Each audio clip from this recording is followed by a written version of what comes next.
Yo, what's up mga Lodi? So, welcome back to my channel. So, for today's videos ay maggagawa tayo ng pang-pilot natin na tour box. Ito ulit yung ating homemade na tour box. So, bumili tayo ulit ng isang buong plywood 4x8 ang sukat and natabasan ko na to ng isa. Ayun, nakalimutan ko lang mag-video.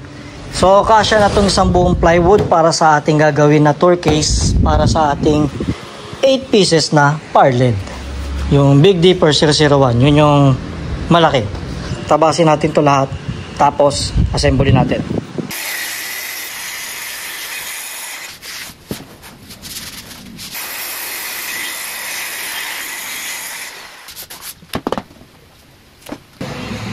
So nakatabas na tayo. Dalawang pang siding, babawasan nyo ng dalawang medya yan na plywood. Kasi hindi siya magtuturba pag nilagay nyo sa panloob. Pangbabaw, pangilalim. Kaya assembly muna natin. May nagpapatugtog kasi sa kapitbahay kaya hindi ako makapag-video ng mahaba dahil makaka-copyright tayo sa YouTube or makaka-copyright tayo sa Facebook. So square na siya.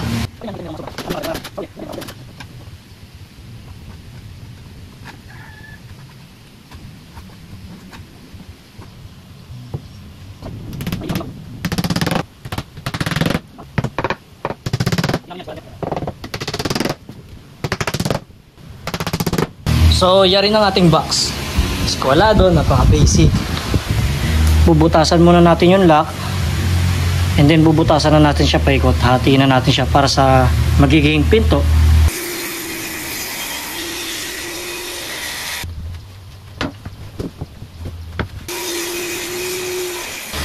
So, yan ang ating box. Siguro dito na ako maglalagay ng bisagra sa ito. Para hindi naman siyang ganyan. So nag-stop muna tayo ng gawa. Babiyahin muna tayo ng Wilcon Depot sa Kawit, Cavite para bumili ng Formeca. Isa lang ulit dahil sobra-sobra na yung isa para sa gagawin nating bagong project. Kailangan kasi before April 14 matapos ko yung ginagawa ko. Gawa ng sunod-sunod na ulit ang ating event. So balikan ko kayo pag nasa Wilcon Depot na ako. Let's go. 1, 2, 3. Nakatingin pa dapat di ka nakatingin. Ay, pre. Ubos na ubos. Hey, sawa ka. And we're back. So, hindi na ako masyadong nag-video sa loob ng Wilcon dahil baka bawal. Ayun yung Formeca natin kung nakikita nyo. Yan, nasa likod. Tapos, bumili na rin tayo ng isa pang adhesive ng 1 litro ng rugby para sigurado na dahil medyo malayo sa amin, masyado tayo maabala kung kukulangin na naman tayo. And shoutout nga pala kila Boss Jasper. Yan, mga ka-teammate ko sa baseball. Maraming salamat sa inyo sa pagsuporta kay Daddy Bones Motovlog. Dati tayong motovlog, as of now pa rin naman, motovlog pa rin tayo. Pero syempre, hindi tayo masyadong makapag-ride dahil sa sobrang busy ng ating mga schedule. Kaya hindi tayo masyadong makapag-vlog. Gawa ng busy tayo sa ating mga negosyo tulad ng sabi ko. So yun, balik tayo sa topic natin. Maraming salamat nga pala sa sumusuporta ng Daddy Borns Motovlog dyan sa loob ng Wilcon. Napakarami kong followers dyan. Pagpasok ko, Daddy Born! Eh, napakaangas! And we're back. So bumili na tayo ng rubber matting para ilalagay natin dito sa panloob, sa flooring, sa ibabaw para yung parled natin hindi magagasgas. Rugby, bumili na rin tayo sa Wilcon. Yung mga Formeca, yun, tinabas ko na sa garahe. Kinumpleto ko na. Bumili na rin ako dito ng gulong sa amin, sa King Plaza. 65 pesos lang isa, malaki na to. And then, bumili na rin tayo ng tornilyo niyan. Tornilyo natin yan sa plywood. Bago natin laminate, siguro butasan ko na. Bumili na rin ako nito ng mahaba para sa mga handle.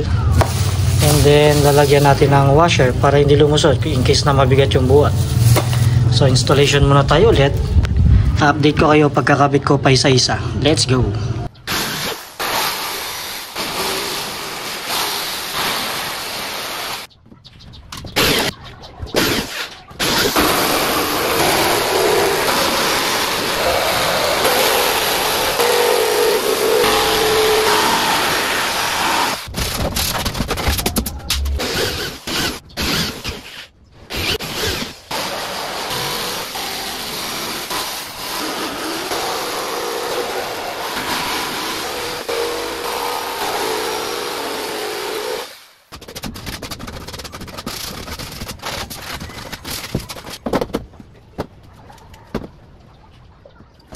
So butas na ang ating mga accessories.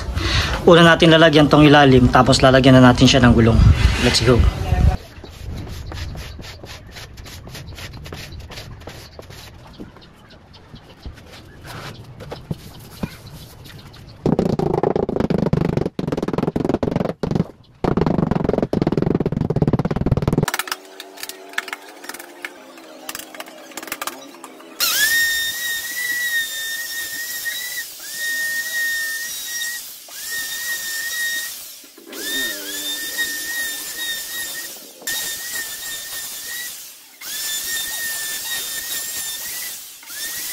So finish ng ating laminate, pati mga butas okay na. So pwede na natin lagyan muna ng gulong. Alam ko dapat huli to, pero wala pa yung mga ibang order natin na pareho ng mga corner ball and L bracket na corner guard. So unahin natin ang gulong, baka bukas dadating na yan. Ang gulong ang bili ko 65 pesos isa. So kabit mo muna natin yung apat. Kung ano lang yung meron muna dito, yun muna yung mga kakabit natin. Let's go. Tour case update. So nakabitan natin yung gulong. Sasandirin ko pa yung ibang ulo kasi masyadong mahaba yung bolt. Ayun, medyo tama. Pag may laman to, tama na to. So sasandirin ko lang tong lagpas na to. Yan, yung lagpas sa bolt. Lagpas na bolt.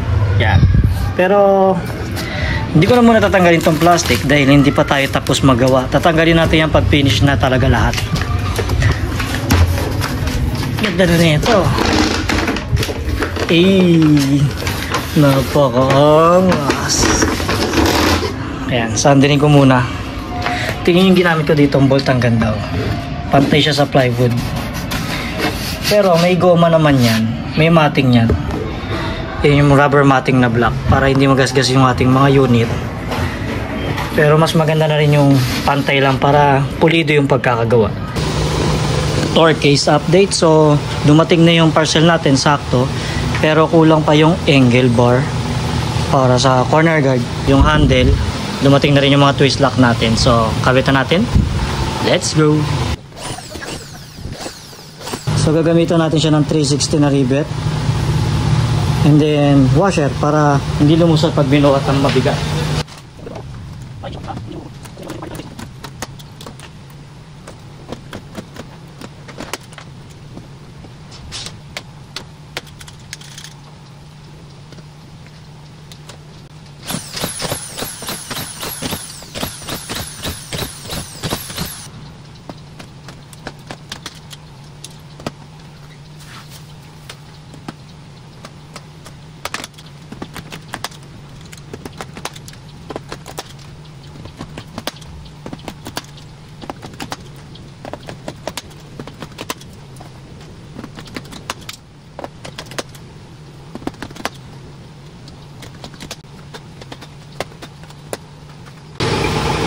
Napaka-clean, di ba? Tapos ang purpose ng washer niyan is ganito. Pupukpukin niyo yung blind rivet para medyo ma-flat. Okay lang yan, safe lang yan kasi gagamitan naman natin siya ng rubber matting. Didikitan natin yan para hindi magasgas ang ating processor. Yan lang naman ang mga lumawit, yung mga mahahaba lang at yung may mga washer. Okay lang yan. So ito na yung update natin sa ating tour case box. Tour case update. So almost done na tayo. Iniintay ko na lang yung dumating yung angle bar natin para sa ating corner guard. Yan na lang. Ito naman okay lang to. Magagawa natin ng paraan to. Tapos kakabitan natin yung twist lock. Lalagyan ko muna ng goma yung loob. Rugby lang naman yan. Let's go. Yan yung rubber matting natin. Yan, irarugby lang natin yan sa ilalim. Hindi natin rarugby ng buo yan. Yung mga gilid lang, tapos isang gitna lang. Malambot yan, so hindi magagasgas ang ating mga ilaw or gamit. And we're back. So tapos na natin lagyan ng rubber yung loob. Lalagyan na natin siya ng twist lock.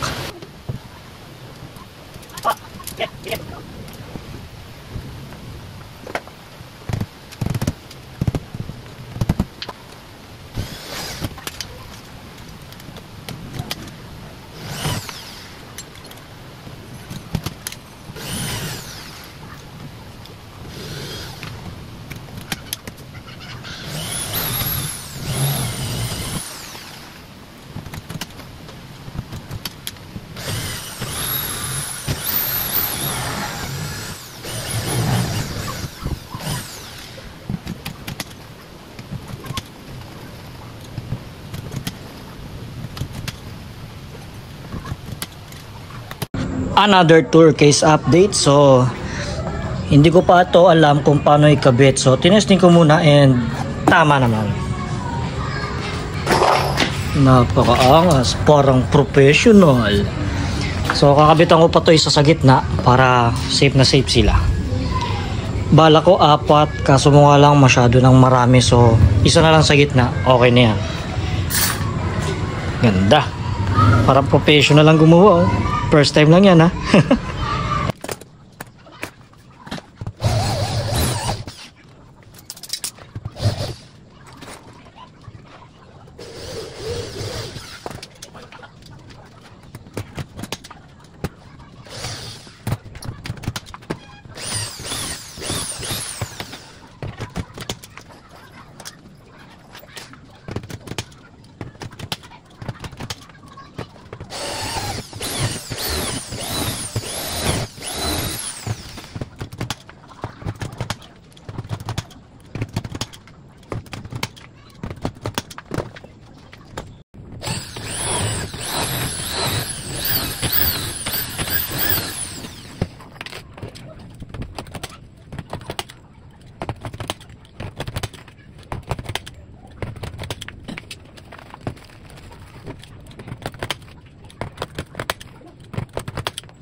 Tour case update. Napakaangas. Akala mo pro yung gumawa no? Akalain mo first time ko lang gumawa ng tour case and natutuwa naman ako sa naging resulta. So akat na natin, pwede na natin itong linisin. Bale, hintayin ko pa to, sana bukas dumating yung angle bar na pang aging. Yan na lang kulang nito, tapos finish na. Etong buka, pag inangat yan, sasara yan. Let's go! So tanggalin na natin yung cover.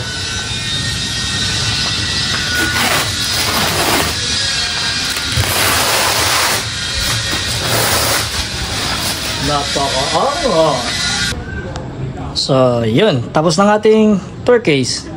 Tulad ng sabi ko, yun na lang ang kulang natin, yung mga corner guard na angle bar. Napakaangas. Hindi rin siya ganong kabigatan. Magaang lang siya. So open natin. Pakikita ko sa inyo kung paano i-open yung may bisagra na may stopper.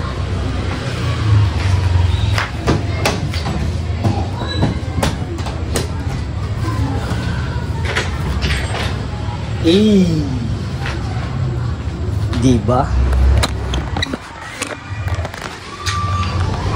Yan ang sinasabi ko sa inyo.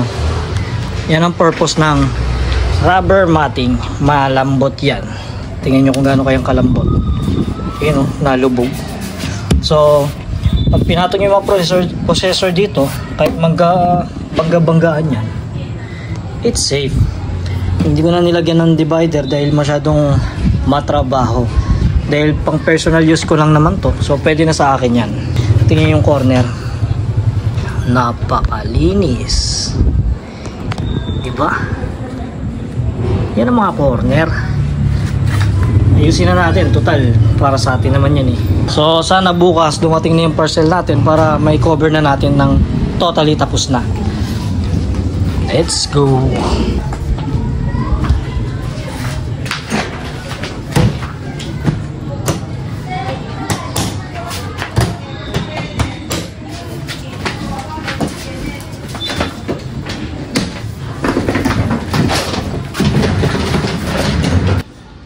Yun, tour case update. So, kompleto na. Tapos na natin sila. Hindi ko na na-videoan lahat.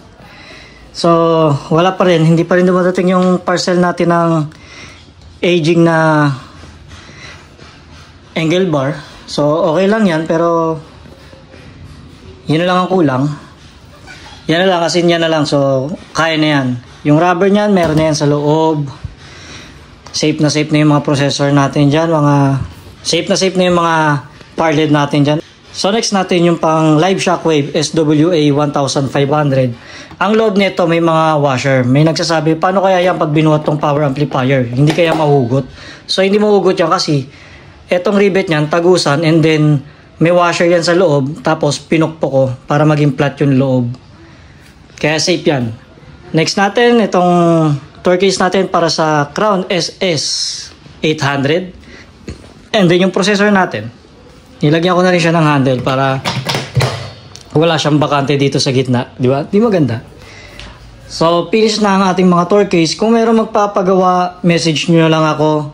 Pero kukumputin ko muna kung magkano yung mga nagastos ko. So, ayan lang muna for today's videos. Mga Lodi, please do like, follow, and share my page on Facebook. And please do subscribe my YouTube channel. Let's go!